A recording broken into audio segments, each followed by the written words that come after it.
So hello everybody, welcome back to my channel, and if you're new here then hi, my name is Dr. Puri Mukherjee, I am your fellow FMG. So आज का topic कुछ भी नहीं है, मैं बस यहाँ आई हूँ आपसे बात करने के लिए। जितने भी जून अटेम्प्ट दे रहे हैं, जितने भी स्टूडेंट्स दे रहे हैं जून अटेम्प्ट, वो सब रिपीटर हैं, आई नो। और बहुत ही मुश्किल होता है उस चीज़ को फिर से पढ़ना, है ना, क्योंकि मैं भी रिपीटर हूँ और मुझे भी पता है कि क्या होता है रिपीट करना, कैसा फील होता है। तो इसलिए मैं आई हूँ आपसे बात करने के लिए, क्योंकि मुझे बहुत सारे मैसेजेस अभी भी आ रहे हैं, जबकि 2-3 महीने वैसे भी गुजर गए हैं आपके, है ना, और अभी 2 महीने बाद फिर एग्जाम है।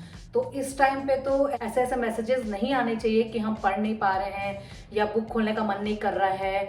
बुक खोल रहे हैं तो ऐसा लग रहा है सब कुछ पढ़ा हुआ है, फिर भी समझ में नहीं आ रहा है कि पास क्यों नहीं हो पाए। ये सब चीज़ अभी नहीं आना चाहिए। अभी तो आपको पढ़ाई स्टार्ट कर देनी चाहिए थी, लेकिन फिर भी मुझे मैसेजेस आ रहे थे, तो मैंने सोचा कि एटलीस्ट एक छोटा सा वीडियो मैं बना ही लेती हूँ, ताकि ऐसे जो लोग हैं उनको एक हेल्प मिल जाए, है ना। क्योंकि मैं भी रिपीट कर चुकी हूँ, तो मुझे भी पता है कैसा फील होता है ना। उस बुक को फिर से पढ़ना, अपने सराउंडिंग में जो हम जिनके साथ पढ़े हैं, जो हमारे फ्रेंड्स हैं, वो पास हो जाते हैं, तो वो एक बुरा तो नहीं लगता, लेकिन अपने लिए बहुत फील होता है कि कैसे वो पास हो पाया तो हम क्यों नहीं पास हो पाए, है ना। उसके बाद बुक खोलने का मन नहीं करता। बुक खोलो तो ऐसा लगता है यार ये तो पढ़ा था, उसके बाद भी कहाँ गलती हो गई जो मैं पास नहीं हो पाई और बाकी लोग पास हो पाए, है ना। तो ये सब चीज़ क्वेश्चंस आते हैं, और जो 5-6 बार रिपीट किए हैं उनको तो मतलब अब ऐसा लगता होगा कि अब हो गया, अब एग्ज़ाम नहीं देना, बहुत दे दिया, है ना। तो इसीलिए मैं यहाँ पर आपसे बात करने आई, क्योंकि मैं एक एक इंसान को मैसेज नहीं कर सकती हूँ। बहुत सारे लोग के बहुत सारे क्वेरीज हैं, तो इसीलिए मैं यहाँ पर आपसे बात करने आई हूँ, ठीक है। तो पहली चीज़ तो ये है कि आप पढ़ाई स्टार्ट कर दो, क्योंकि 3 महीने वैसे बीत गए हैं, 2 महीने बाद एग्ज़ाम है, आपके पास बिल्कुल भी टाइम नहीं है। पता है कि एग्ज़ाम मतलब बुक खोलने का मन नहीं कर रहा है आपको समझ नहीं आ रहा है कि कहाँ से पढ़ाई करूँ, कहाँ से स्टार्ट करूँ। तो आप ये कर सकते हो कि आप अपने जो भी सबसे हार्ड सब्जेक्ट है ना, उसको उठा के पढ़ो। जो भी हार्ड सब्जेक्ट है, जो भी आपको ऐसा लगता है कि यार ये नहीं हो पाएगा मेरे से, तो आप उसको उठा के पढ़ो, है ना।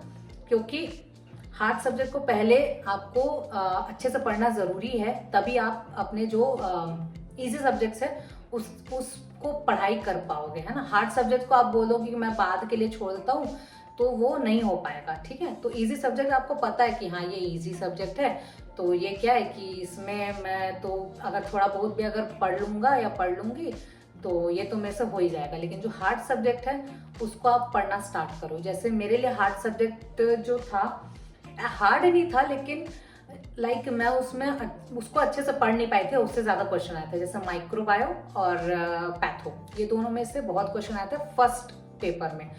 तो मेरा तो पहले फर्स्ट पेपर बिल्कुल भी स्ट्रॉन्ग नहीं था, तो मैंने ये ठान लिया था कि मुझे फर्स्ट पेपर अपना स्ट्रॉन्ग करना है। क्योंकि क्लिनिकल क्या होता है ना यार, क्लिनिकल ऐसी चीज़ है ना कि 4-5 लाइन के क्वेश्चंस होते हैं। क्लिनिकल को क्या है ना, आप कहीं से भी थोड़ा सा आपको हिंट मिलेगा तो आप आंसर दे पाओगे। लेकिन जो 1 लाइनर होते हैं ना, जो फर्स्ट पेपर में आते हैं, वो ऐसे चीज़ है कि अगर आपको आता है तो आपको आता है, नहीं आता है तो आप तुक्का भी नहीं लगा सकते, ठीक है ना।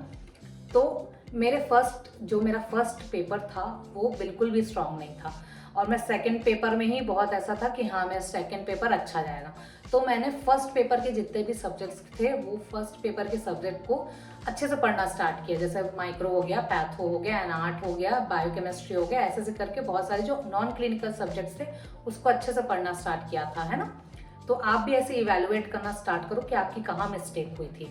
कि अगर आपके फर्स्ट पेपर स्ट्रांग है, सेकंड नहीं है, तो सेकंड पेपर के जितने सब्जेक्ट है उससे स्टार्ट करो। अगर फर्स्ट पेपर स्ट्रांग नहीं है तो फर्स्ट पेपर के सब्जेक्ट से स्टार्ट करो, है ना। तो ऐसा करके क्या है ना, आप जो वीकेस्ट पॉइंट है ना उसको स्ट्रांग कर सकते हो। तो इसलिए इवेलुएट करो, इवेलुएट करके देखो कि आपके कौन से सब्जेक्ट स्ट्रांग है, कौन से सब्जेक्ट वीक है, उससे स्टार्ट करना है ना। और पढ़ाई स्टार्ट करना तो बहुत ही ज़रूरी है। अब आप नहीं बैठ सकते कि मुझे मन नहीं कर रहा, ये नहीं कर रहा, वो नहीं कर रहा, ये सब एक्सक्यूज़ आप दे ही नहीं सकते, क्योंकि आपको पता है कि अगर एग्ज़ाम आप क्लियर नहीं करोगे तो आप सिर्फ 12th पास ही कहलाओगे, क्योंकि इंडिया में उस डिग्री की वैल्यू नहीं है जब तक कि आप FMG एग्ज़ाम क्लियर नहीं करते। आपको भी ये पता है। और FMG एग्ज़ाम अगर क्लियर नहीं किया आपने तो आगे कोई फ्यूचर भी नहीं है, ये भी पता है आपको। हाँ, कई लोग होते हैं जो प्रैक्टिस करते रहते हैं, लेकिन आप उसको छुप छुप के प्रैक्टिस करोगे, ऐसा खुल के नहीं बता सकते है ना कि हम यहाँ प्रैक्टिस कर रहे हैं, यहाँ काम कर रहे हैं। जब तक कि आप FMG नहीं क्लियर करोगे तब तक आप नहीं कर सकते, है ना। तो इसीलिए आपको पढ़ना बहुत ज़रूरी है, आपको FMG एग्ज़ाम क्लियर करना ही है, ये ठान लो। मोटिवेशन आप खुद ही हो, अपने आप को मोटिवेट करने वाले आप खुद ही हो, आपको कोई भी मोटिवेट करने नहीं आएगा, कोई भी नहीं, और कोई भी मोटिवेट नहीं कर सकता। मैं 4 बात बोल के आपको चले जाऊंगी कि ऐसा करो ऐसा करो ऐसा करो, लेकिन आप अपने मन की ही करोगे, है ना।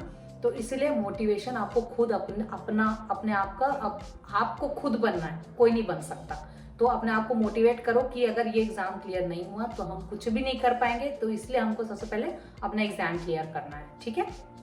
उसके बाद आपके पास मटेरियल्स पूरे हैं, अब आप अपने मटेरियल को बदल नहीं सकते हो। कई लोग बोलते हैं कि मैम अपना सोर्स चेंज कर ले क्या हम, क्योंकि ये इससे तो हमने पढ़ा था, हम तो क्लियर नहीं कर पाए एग्जाम, तो हम अपना सोच रहे हैं कि सोर्स चेंज कर लें।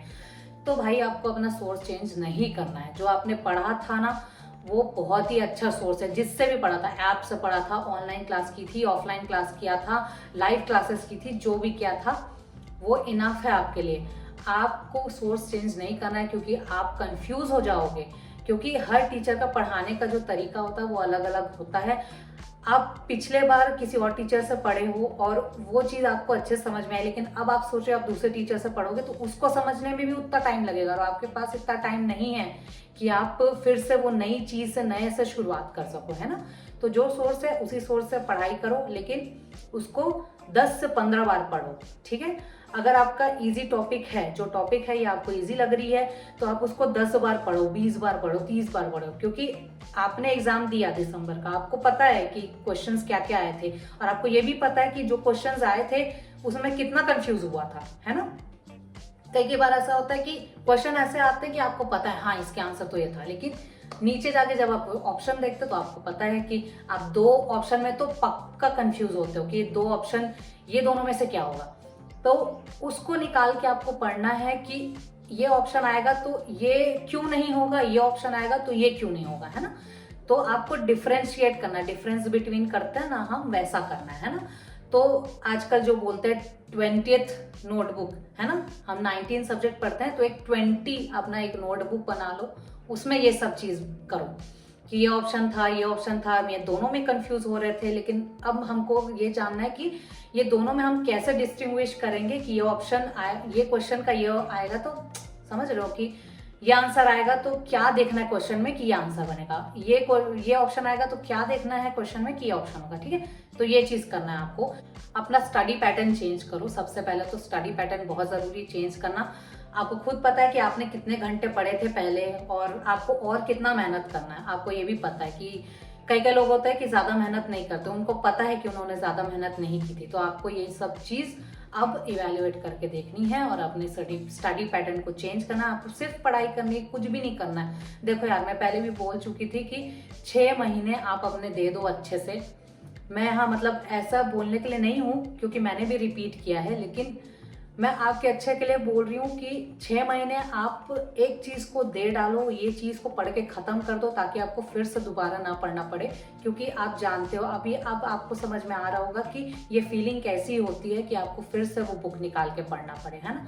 तो इसीलिए मैं पहले भी बोल चुकी थी कि ऐसा कर लो, ऐसा पढ़ लो ये 6 महीने कि आपको फिर से रिपीट करने की जरूरत ना पड़े। मुझे पता है कि एग्जाम्स बहुत डिफिकल्ट होते जा रहे हैं, हर बार डिफिकल्ट होते जा रहे हैं। जो एग्जाम का जो लेवल है वो ऊपर बढ़ते जा रहा है, ये भी मुझे पता है। लेकिन आपको पढ़ना ज़रूरी, उस लेवल के लिए पढ़ना ज़रूरी है। एग्जाम में ना ऐसा नहीं है कि चलो 300 क्वेश्चन आ रहे हैं ना, तो उसमें से ना 100 या 150 क्वेश्चन ना आपके बुक से ही आ रहे हैं। भले ही बाकी एकदम न्यू क्वेश्चन है, आपको समझ में नहीं आ रहा है क्या टॉपिक है, क्वेश्चन के लैंग्वेज समझ में नहीं आ रहा है, ये भी होता है। लेकिन कुछ क्वेश्चन ऐसे होते हैं ना कि हाँ अगर आप ये चीज़ कर लोगे ना एकदम, तो आप पास हो जाओगे। तो ये चीज़ आपको करके रखनी है। अपना जो इम्पोर्टेंट टॉपिक्स है, जो पता है कि इस टॉपिक से क्वेश्चन आया, तो उसको एकदम स्ट्रॉन्ग करना है।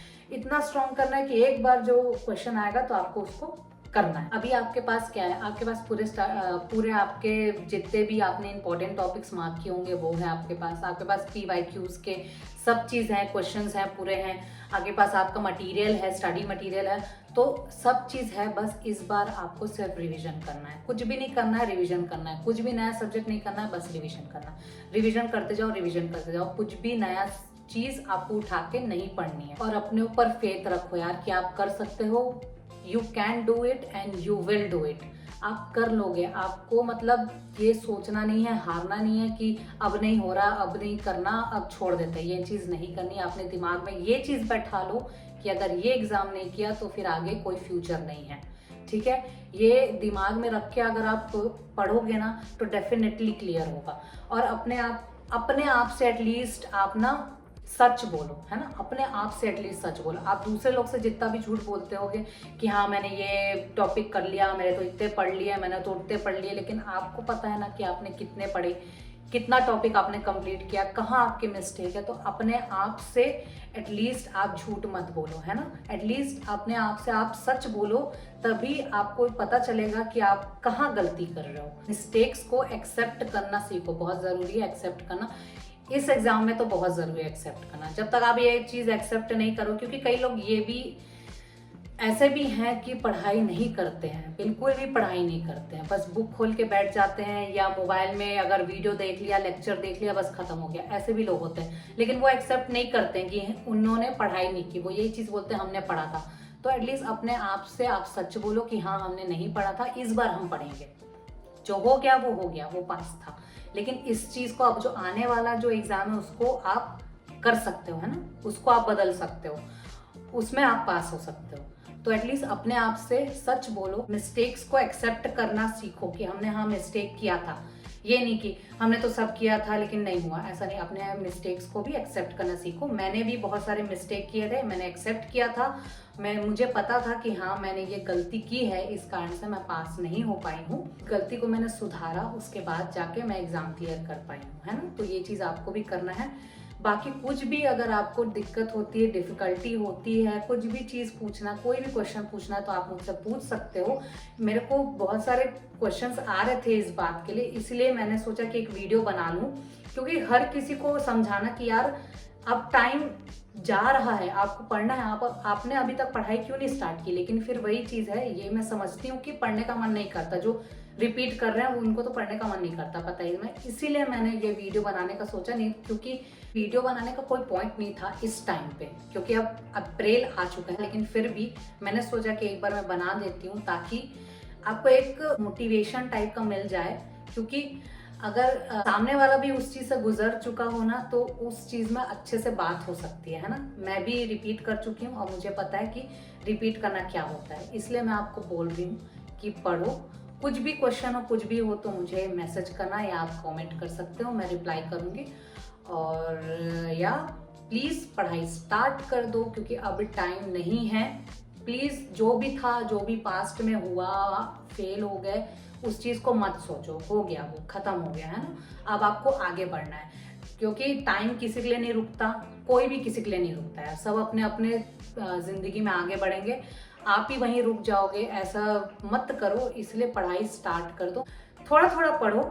मतलब दिन में अगर आप एकदम स्ट्रेच में नहीं बैठ पा रहे हो तो 3 से 4 घंटा पढ़ो, कोई दिक्कत नहीं, लेकिन स्टार्ट करो। अगर स्टार्ट नहीं करोगे तो फिर कभी स्टार्ट नहीं कर पाओगे, इसलिए स्टार्ट करो, है। आई होप ये जो छोटा सा वीडियो था ये आपको समझ में आया होगा और आपको पसंद आया होगा। अगर आपको ये वीडियो अच्छी लगी then do like, share, comment and subscribe to my channel. और मैं हर हफ्ते वीडियोस भी लेके आती हूँ अबाउट FMGs और इंफॉर्मेटिव वीडियोस और व्लॉग्स भी लेके आती हूँ। तो या मेरे चैनल को सब्सक्राइब करना मत भूलना।